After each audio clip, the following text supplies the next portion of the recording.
Yo, what's going on, guys? This is Miasin and welcome to my Salamangreat deck profile. So, just before we start, friendly reminder to like and subscribe because it motivates me a lot to keep making videos like these. Jeez, oh my god, what's going on? I really need to sleep, seriously. I know I say this every time. I sleep at like 5 a.m., which is not really healthy. Well, 4 a.m., okay? But anyways, I'm playing quite a lot of hand traps. This is not organized at all, jeez. But yeah, I'm playing 2 Nibiru, 2 Phantasme, 3 Ash, 2 Veiler, and 3 Infinite. So unless my maths are like really horrible, I think this is 12. Let's count 5, 8, 10, 12. Yeah, so 12 hand traps in a 40 card deck, not too bad. Well, I mean 39, I guess. And this deck is actually really good going first with like 1 or 2 cards, and then if you're going second, well, I mean, you have so many hand traps to ensure that you're not really gonna die. I guess Phantasme is not really a hand trap, it's just like more copies of like Upstart, I guess, in a way, if that's how you want to see it. I mean, if you play a lot of hand traps, Phantasme can also be like a quote-unquote hand trap because you can draw into hand traps, but if you're just playing Phantasme with no other hand traps, then it doesn't really count. But I think this is like an okay configuration for now. It could definitely change though, so not only does it depend on the meta, I mean, also, once again, I don't really like deck building with Numeron in consideration, so if you want to play Ogre, go for it. You could probably just cut the Phantasmes and cut, like, I don't know, either Upstart or like a Nibiru for like 3 Ogres. You can definitely do that. It's just that in my head, by the time you get to play Yu-Gi-Oh, there's literally not a single way in hell Konami can allow like Zexal to just exist in the meta, so that's why I'm not really playing Ogre in any single of one of my deck lists. But yeah, also playing 3 Parallel Exceed because of the insane synergy that it has. If you guys actually watched my combo video, you will know that Parallel Exceed can actually be searched by this guy, Formid Skipper, which is actually searchable by Signet Mining, so pretty much just 1 Signet Mining is a 1 card rank 4, which is pretty sick, honestly. So it's a very good card, and it doesn't really conflict too much with the strategy. And if you're playing al-miraj, which right now I'm just showcasing, but I don't really think I would be playing it IRL, but if you are playing al-miraj, then pretty much even like the hand traps can actually trigger Parallel Exceed, because just go normal, make al-miraj, and boom, that's already it. Obviously, if you have Phantasme and Nibiru, doesn't really count, unless like, yeah, no, Nibiru obviously wouldn't do anything, and then Phantasme either, so yeah. Anyways, moving forward, so we have, sorry, 2 Gazelle, 2 Jaguar, 2 Gazelle.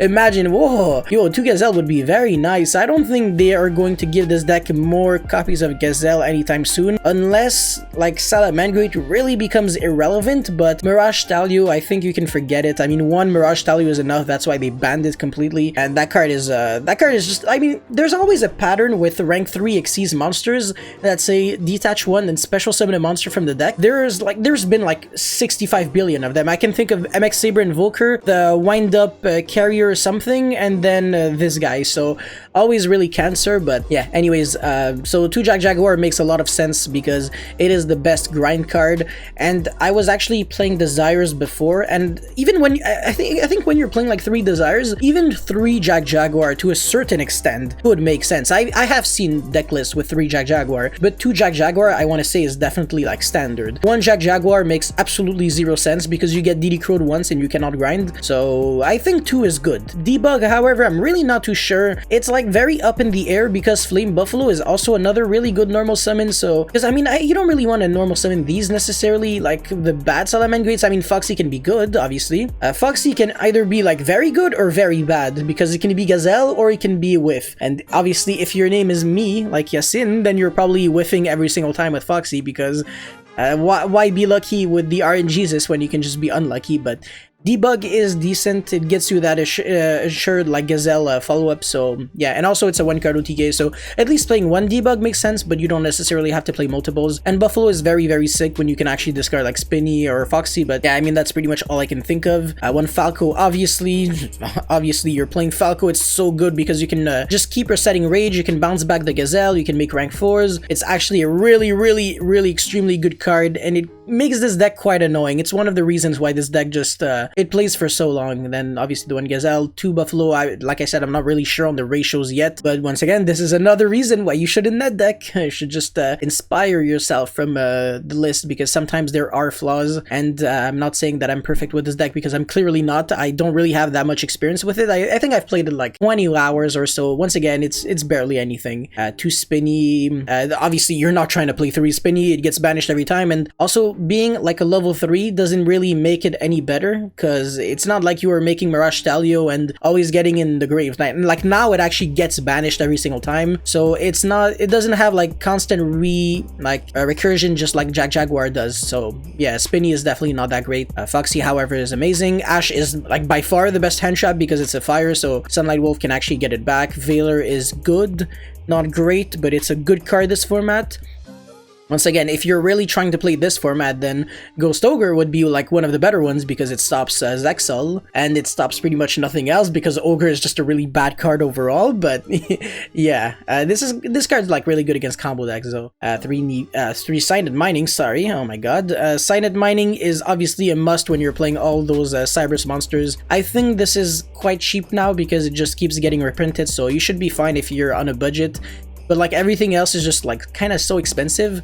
If you're, I mean, not even for the core is like super cheap. It's just like the annoying staples can be like 50 times more expensive than the core of the deck sometimes. It's actually ridiculous. I mean, 50 is an exaggeration, but you get the point. And I mean, sometimes it's actually not an exaggeration. Like for example, Chaos Emperor Dragon of Armageddon. Holy pancake. Anyways, Upstart Goblin, Salamangreat Circle, obviously. Two-wheel, once again, not too sure. I know at least one is mandatory, and some people even play 3. I decided to go like very in between. Like that's why you can see like 2 Buffalo and 2 Debug. It's just really because I'm not sure yet. We really have to like wait until the meta is like clearly defined and there is a definite reason to play this deck, and then you can actually just tell yourself, okay, I want to play 3-wheel for this format because the interruptions just like it's people like destroying your monsters, or I don't know, like bouncing them back, because Will can also special summon back from your hand. So that's how you can play around stuff that actually interrupt with your normal summon, but otherwise it's completely irrelevant. So yeah. And then 1 Sanctuary, because if you play Terraforming and set rotation with Metaverse for Salamangreat Sanctuary, you're doing absolutely everything wrong. I don't. It's actually hilarious. I think I've seen a guy go Terraforming, search for Fallen Paradise on EDO Pro Ignis the other day. I almost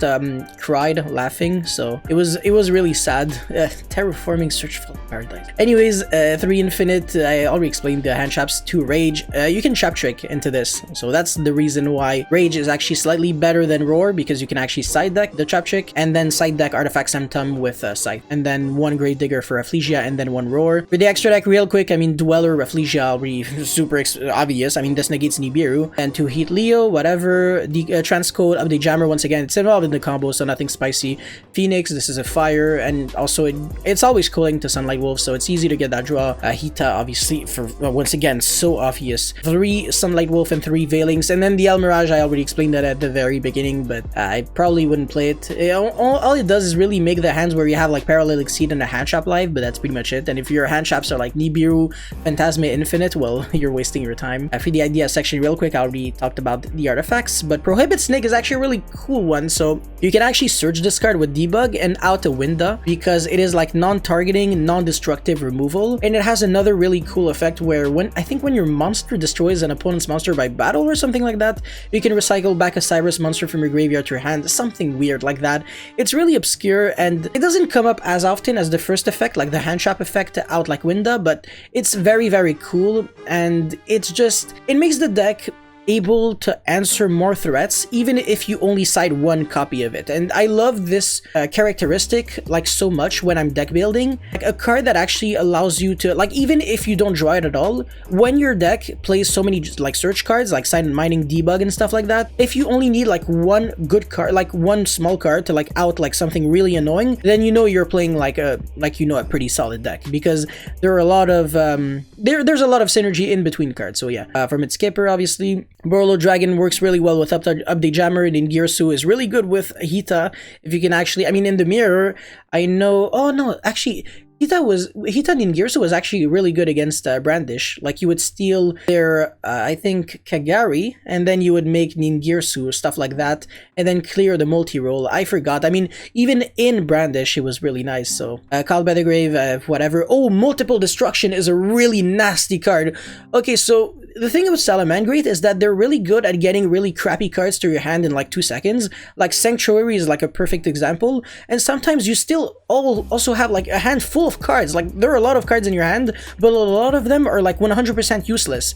So because you get like very free card advantage in 2 seconds. So multiple destruction allows you to turn bad cards into random good cards that could be really good, while not only going +1 but making your opponent go -1, because you are transforming 3 cards into 5 cards. So that's a +2, but multiple destruction itself is a card, so that's -1. So +2 -1 is a +1, and then your opponent is going from like 6 cards in hand to 5 cards in hand. So as long as he didn't hand trap you once, then he's going -1. So since you're going +1 and your opponent is going -1, you're technically going +2 in terms of like relative card advantage, and you are taking 2700 points of damage. But I think this is definitely very worth it if you can like put back a really bad Sanctuary, because you're not always using Sanctuary in your combo, and obviously not all of your hands are going to have Gazelle. So if you can actually just even dig into Gazelle and dig into hand traps, then this is definitely very solid. And it just annoys the opponent a lot, honestly. It can be disruption, but I just rather do it on draw phase. So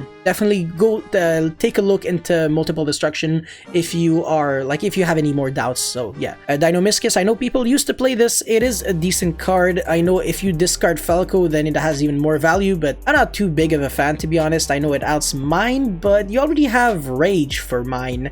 Even if your opponent Judgment's Rage, it doesn't really do anything, because all you have to do is like link off all of your monsters into like a Heat Leo or Sunlight Wolf, and then you use the other effect of Rage to like send your monster for cost, and then you get Judgment during the end phase. You have no monsters, their Mine dies, and you win. And then Rivalry goes in because all of your monsters are Cyber's Fire, and like one more Roar in case I guess you're going first and you really want that generic negate for like Lightning Storm or I don't know, annoying stuff. But anyways, that is pretty much all I had to showcase for this Salamangreat deck profile. If you have any comments or feedback, let me know in the comment section below. Don't forget to like and subscribe because it motivates me a lot to keep making videos like these. That's pretty much it. That's pretty much all I had to say for this video. So thank you, and I'll see you next time. Peace.